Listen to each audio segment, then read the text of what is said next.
Astute, daring, and working in networks, they have been a real headache for authorities across Europe. But it is here in Portugal that pickpockets encounter a multidisciplinary PSP team. In recent years, they have been playing a real game of cat and mouse. There were many thefts. More than 60,000 crimes a year were being reported.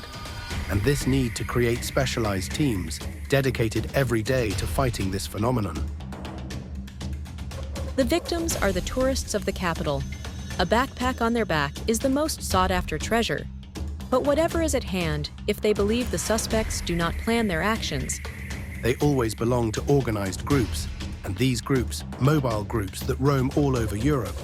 Each one has a very well-defined role, so there is always one responsible for surveillance, another responsible for the theft, a third eventually discarding a wallet, and they do not stay long in national territory.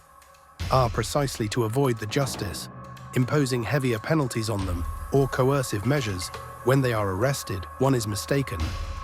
They know the specific days when cruises arrive, buses, coming from other cities, or events that draw crowds. It's all an art around pickpocketing. They tend to always work in groups.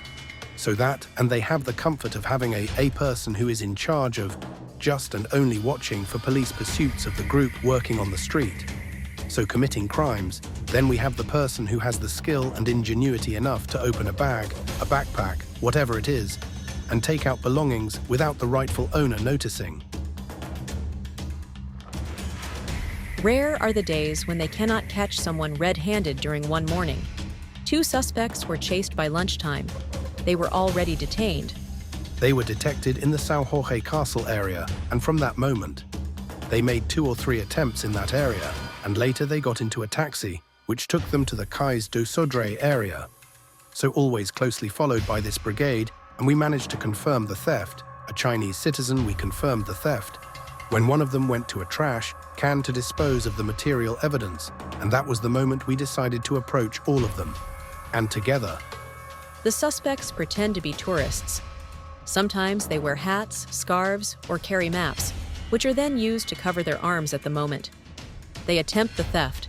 There are more and more of them acting in concert, but the intentions have doubled in just the first 5 months.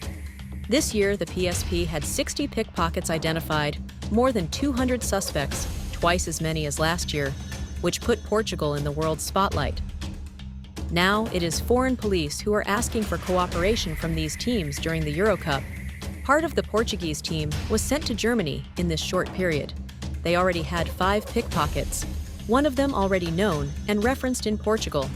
Even for these networks that are dedicated to these crimes in an organized way, seeing police officers from Lisbon, Portugal, a team they know well from our country, being caught red-handed in another country, has a great power of awareness. Even among these criminal networks, the police forces are organized. They choose the best among the best for these kinds of events. And that was the case for you, and so we have teams.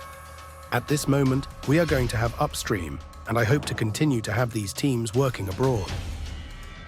A complex job, physically demanding, but with striking results, that carry the name of the PSP worldwide.